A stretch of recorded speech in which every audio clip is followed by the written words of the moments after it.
Plus simple, si tu veux te rapprocher de Dieu, écoute cette vidéo, c'est tout. Ce que je veux dire est hyper important, ça veut dire rester bien concentré, je vais essayer de faire le plus court possible. On va faire étape par étape. Pour te rapprocher de Dieu, qui lui est le Père. Le Père, il faut avoir un statut de fils. Le statut de fils, c'est-à-dire Jésus-Christ, ok? Donc tu dois être le semblable et le reflet de Jésus-Christ. Et là, tu vas me dire, mais comment être comme Christ? Et la Bible va dire, Christ est mort au péché. Amen. Concentrez-vous bien, ça devient intéressant. Maintenant, si tu es fils du Père, fils de Dieu, tu dois bien regarder Dieu, tu dois bien regarder ton Père, écouter ce qu'il a à te dire. C'est vrai ou pas? Beaucoup vont pas aimer ce que je vais dire, mais attention, c'est pas pour heurter. Comprenons maintenant que si on n'arrive pas à faire la volonté de Dieu, c'est parce qu'on regarde pas Dieu, on n'a pas les yeux fixés sur Dieu, mais on a les yeux fixés sur ça, le téléphone. Je vais pas vous faire le discours de rabat-joie, le téléphone c'est mauvais, etc. C'est pas ça. C'est ce qui en découle, l'utilisation qu'on en fait, et le téléphone, c'est tout simplement une distraction. Quand je vous dis qu'il faut lire la parole de Dieu, la Bible va dire la foi vient de ce qu'on entend, et ce qu'on entend vient de la parole de Dieu.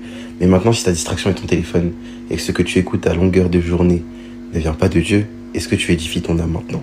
Est-ce que vous voyez là où je veux en venir? Mais je vous expose le problème, mais je vais vous exposer la solution maintenant. Ce qui se passe, c'est que nous, humains que nous sommes, nous avons été créés à l'image de Dieu, à l'image du Père. Et si parfois nous faisons juste la démarche, ou juste prendre le temps de se poser avec nous-mêmes, en silence, sans aucune distraction, et juste face à nous-mêmes, est-ce que tu captes là où je veux en venir? C'est juste que si tu te mets face à toi-même et que tu prends le temps, c'est comme si tu prenais le temps face à Dieu.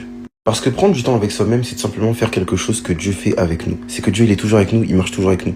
Prends du temps avec toi-même, tu fais ce que Dieu fait. Mais surtout, tu apprends à te connaître, tu apprends à connaître tes limites, tu apprends à connaître tes faiblesses comme Dieu connaît les tiennes. Et quand tu connais tes faiblesses, quand tu connais ceci, tu évites aussi le péché. Encore une fois, c'est même pas une histoire de religion, c'est juste une histoire de relation. Plus tu passes du temps avec Dieu, plus ça ira. C'est comme si tu passais du temps avec quelqu'un, plus tu passes du temps avec la personne, plus ça se passe bien. Donc pense pas que dans ta relation avec Dieu, tu peux pas avancer, c'est pas une histoire de ça, c'est juste que tu avanceras à partir du moment où tu prendras du temps pour Dieu et tu prendras du temps aussi pour toi-même. J'avoue, cette vidéo était un peu technique. Sur ce, soyez bénis l'équipe, que Dieu vous protège, c'est tout.